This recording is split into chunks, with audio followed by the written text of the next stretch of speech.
Hello T885 and welcome to Team Blue's presentation for Pods of Neutral Splendor.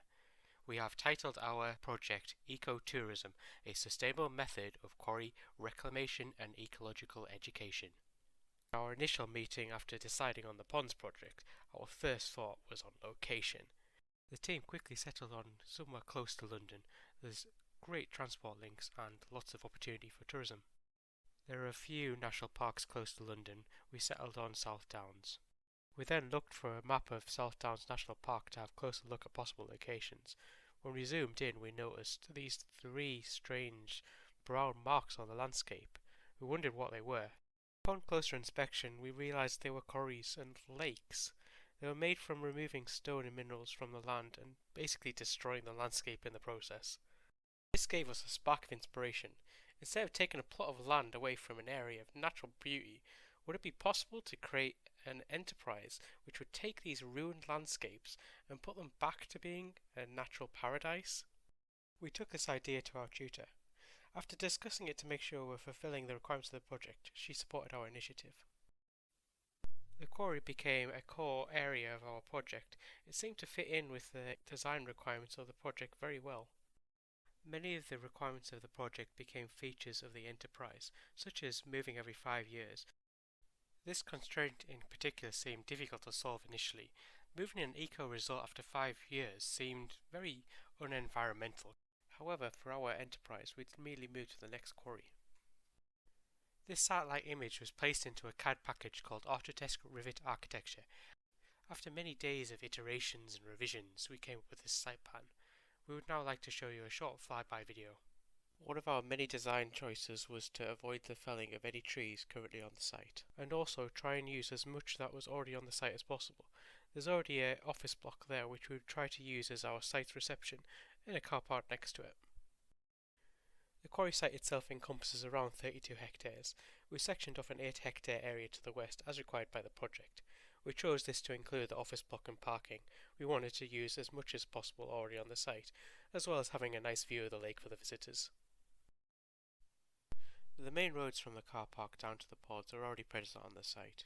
These would be made from gravel, ideally sourced from the quarry itself. We wanted to keep the pods away from the car park to create a more tranquil atmosphere, with visitors having limited times to use their cars, mainly when arriving or leaving their pod. We'd also have some permanent parking next to some of the pods. This is to improve the access for our disabled and elderly visitors. We wanted to ensure inclusivity for all our guests. As we fly through the site, you can see small bushes beside each pod. These are to section off a small garden space for each apartment so guests can relax in. They will also include benches and a barbecue. You will notice each pod also has a solar array on the roof. These are discussed later in the presentation.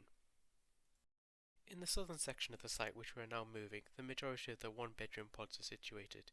These are fairly small, cosy units designed for 2 adults, and we think will be much quieter than the family areas of the site. The family areas themselves will be a mixture of 2, 3 and 4 bedroom pods with similar designs.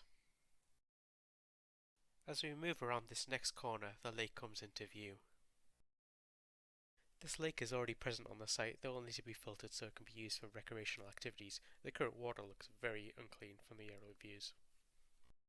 We plan to offer a range of activities for guests to partake in, from boating to windsurfing or even swimming in the summer.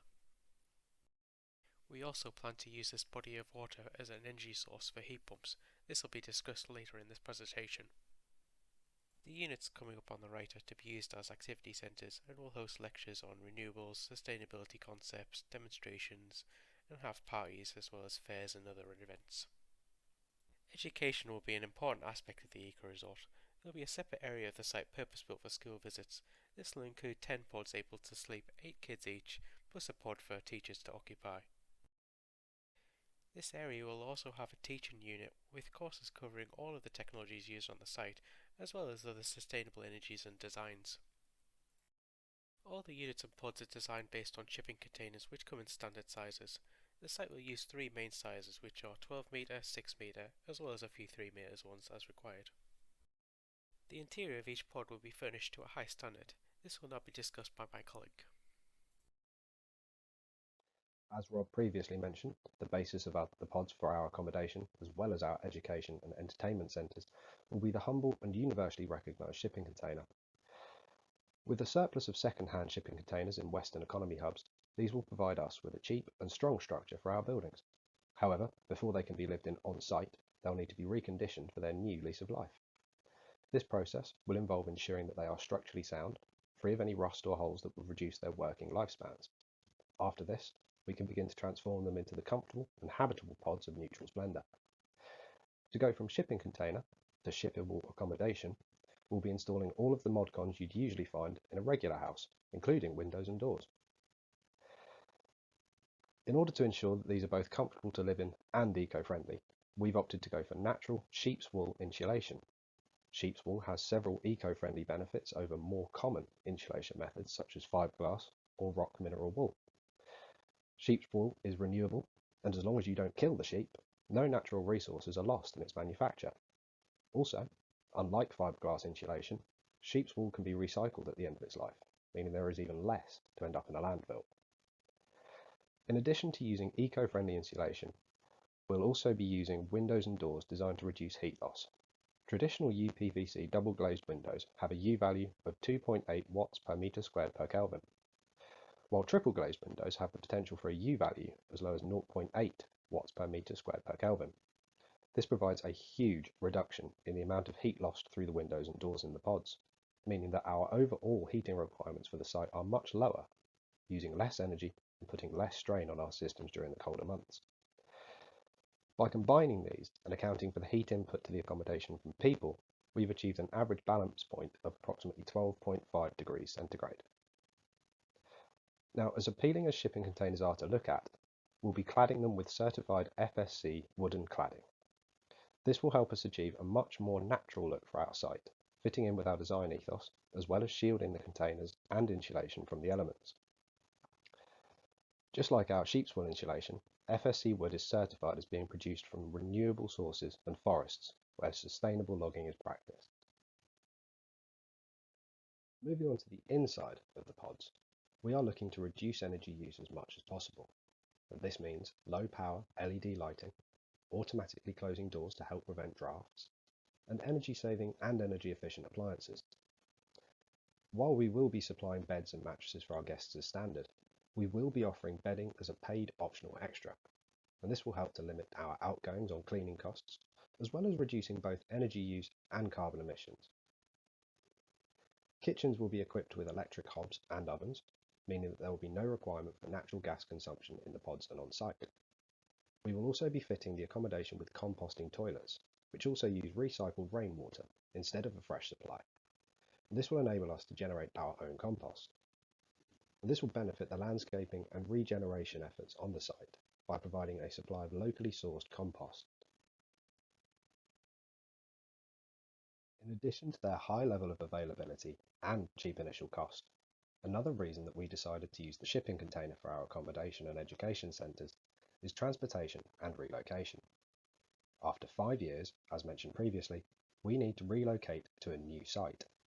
Now this means completely disassembling our accommodation as well as packing up any equipment on site, and then transporting all of this to our next destination and rebuilding the site from the ground up.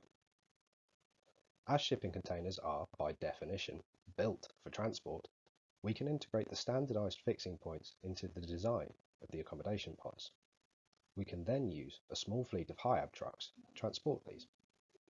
These trucks will be able to drive onto our initial site, pick up our pods, and then transport them securely to our next destination as almost complete units.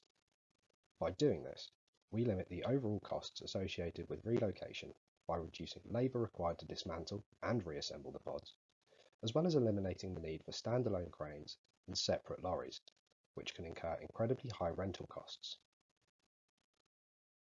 Good afternoon, everyone. You have heard about how we have designed the site and various important aspects such as the dwelling pods and construction considerations. Now, if I may, I will talk to you briefly about the solar photovoltaic solution for ponds. Instrumental to the ponds project is the ability to run the resort as entirely carbon neutral. This means that any electricity required at the park must be generated through sustainable solutions. The core solution the Ponds project team have chosen for this is solar photovoltaic. Some other technologies were quickly discounted on choosing the location of the site, such as tidal. Others, such as wind, is still being investigated as an addition to solar PV.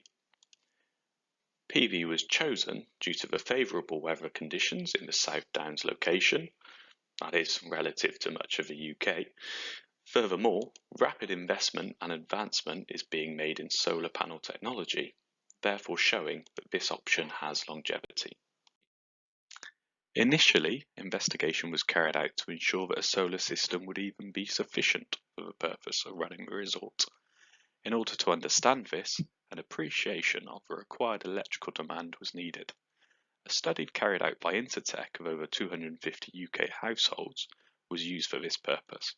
During this study, each participating household volunteered to have electrical consumption monitoring components installed in line with everyday devices.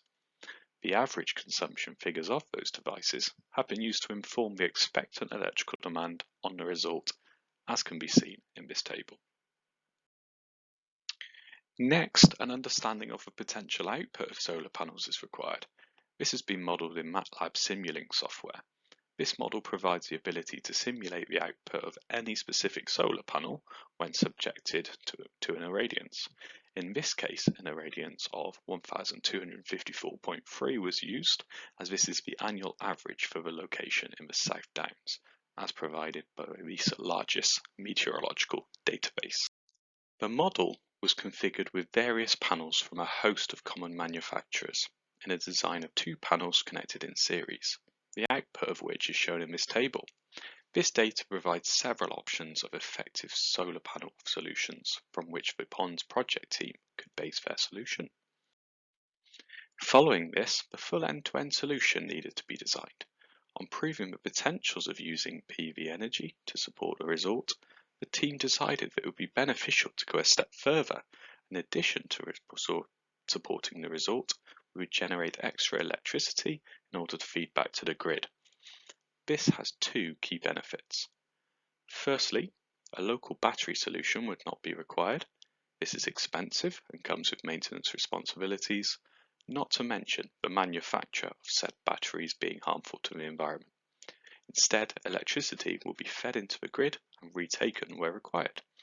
Secondly, extra income can be generated through sale as an extra means of providing return on investment for the result. With this in mind, designs were drawn up to make best use of the dwelling rooftops for the purpose of this solar farm. The use of containers allowed for the installation of 5 PV panels per 6 metre container and 10 per 12 metre container. That's a total of 1,650 PV panels across the resort. These would all be connected in serial strings of 5, with all serial strings connected in parallel to inverters and then the grid. This solution provides best reliability, with damage to cables or panels only able to affect a single string of 5, but balanced with a lower cost and lower electrical losses as a result of the parallel connectivity overall. As the Simulink model can only be called indicative, as the software is not sufficiently equipped to cope with many variables and did not take into account factors such as cabling, inverters and differing temperatures, 4 solar PV panel calculators were used in order to ratify the full design and provide a more accurate potential output. Using the most conservative potential output figure of 478 megawatts provided by Helioscope, this considerably exceeds the electrical demand of 185 megawatts for the units. Heating and hot water was a major obstacle to overcome within the Blue Team project. The majority of energy consumption in buildings is through heat loss. For our Ponds project, we decided to use district heating. District heating has been around since the 14th century. It's used extensively in America and Europe, particularly in Denmark, where 64% of their space heating and water heating is supplied by district heating. The concept of district heat network is where a central heat source such as a boiler, a gas turbine or renewable supply heating and hot water to buildings. This is preferable over individual boilers traditionally used for each building. For the heating of the dwellings, the blue team decided to use underfloor heatings. This is due to its 10 to 20% more efficient than radiators due to the surface area. It also uses 15 to 40% less energy than traditional radiators. As heat pump operates at lower temperatures than boilers, it's well suited to underfloor heating systems. These typically run at 30 to 35 degrees Celsius. For our ponds project, we decided to use heat pumps which will be scaled for the network. They will be industrial in their design, centralised away from the dwellings. Heat produced is distributed via insulated pipework. This is preferable over individual heat pumps. This is due to lower energy consumption, lower carbon emissions, and less noise around the dwellings, and it will still be in keeping with a neutral splendour. For our heat source, we wanted something carbon efficient and renewable in its design. This could have been ground, air or water. Since the quarry has a lake, we opted for water source heat pump. There will be a slight temperature increase within the lake. We will then multiply this increase and extract the heat to produce district heating network. By using district heating, we will have the ability to heat with low network losses to each dwelling. There will be 2 hot water tanks on site, primarily filled with filtered rain runoff. This will be supplemented by fresh water. Hot water will be supplied to dwellings and communal shower blocks. The hot water tanks are connected to the district heating network. This allows excess heat from the district heating network to heat the hot water tanks, reducing carbon emissions. The district heating will flow through internal coils within the tank as shown in the diagram. The tanks are modular in their design and in keeping with the dwellings and thermally insulated, preventing heat loss. The tanks will have agitation to maintain constant temperature. Water quality within the tanks will be monitored and dosing stations for each tank will be used to ensure safe use. Roker 3 is a German district heating modelling software. It allows advanced network calculations including temperatures and pressures required for the specific heat inputs. On the right hand side is the heat input with the red lines for the supply and the blue lines for return, whilst the individual dwellings are represented by grey circles. Using Roker 3 allows us to get a detailed analysis of the system and generates a hydraulic simulation for the pipework. By using this software, it allows easy sizing for the heat inputs. The site-wide umbilical network connects each dwelling to the utility services. It's similar in its design used in subsea applications. The decision for this is there will be minimal disruption via groundworks. The umbilical will comprise of an AC bus network for everyday electricals such as hairdryers and ovens, a DC bus to deliver electricity produced by the solar panels to the inverter, fresh cold water for dwellings and tank top-up, and hot water for showers and dwellings.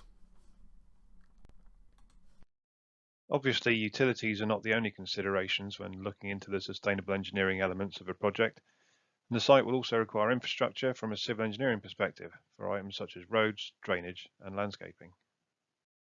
The access routes around the site need to be able to cope with not only the daily site traffic and pedestrian footfall, but also the initial placement of the accommodation pods and their ongoing maintenance. If we utilise a three-dimensional geocell open cell mat filled with a minimum secondary recycled 30 mm to dust aggregate, It will provide a long-term suitable surface for the ongoing operation of the site, and while also being suitable for high static loading from the articulated delivery vehicles, which will use extending outriggers when offloading. By using this type of installation, surface level excavation is kept to a minimum, and the semi-porous nature of the capping layer will prevent pooling of surface water. For the majority of the duration that the materials are in use, the loading will be predominantly minimal kinetic loads, and this will extend the operable life of the track materials. And because of this, we can estimate that up to 80% of the materials that are used can be recovered and reused at the partner site following relocation of the development. Surface water drainage is another civil engineering consideration that will need to be dealt with on the site.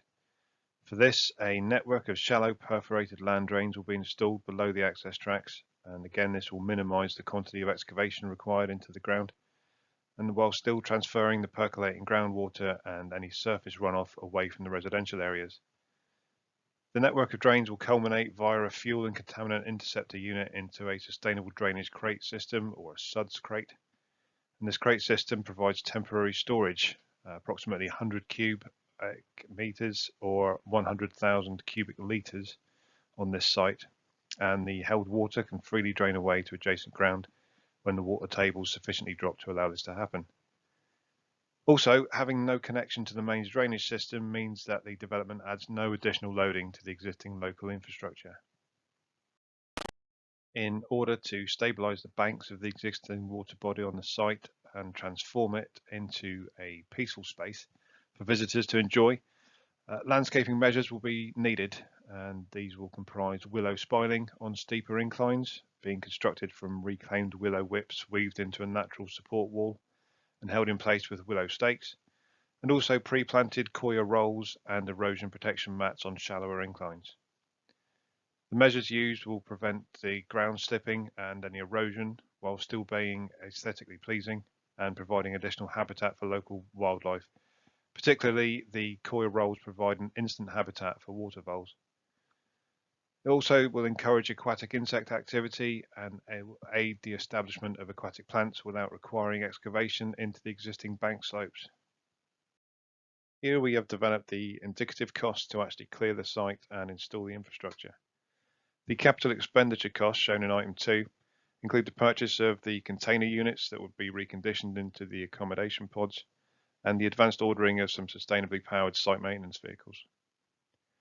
At the end of the initial period of installation of the site, the relocation costs should require minimal further capex due to the ability to reuse some of the equipment that was purchased during this initial setup process. The construction costs that are shown on the table will need to be offset through various incentivised funding streams. These can include environmental incentive grants and corporate sponsorships from organisations that share the ethos of the project. The remaining funding will be sourced through parent company investment. In terms of cost recovery, there remains some further investigation to be carried out in order to finalise the data, but based on current expectations, we consider that the initial construction cost payback period within 3 years is actually achievable. Looking at the chart on screen, the blue data represents the income streams, the orange is expenditure, and the grey line represents the cash position of the project. It's expected that the cost for relocation will be recovered before the end of year 4, which will be around here, and year 5 profits prior to the relocation are expected to be in the region of £480,000. These funds are going to be utilised to entice future investment and to recirculate back into the project for improvements to on-site education facilities, some new site installations for visitor engagement, and some local socio-economic improvement side projects such as subsidised holiday packages for families of local residents, sponsorship of local sports teams, and provision of ecological education facilities to local schools to ensure that the project leaves a lasting legacy in the local area.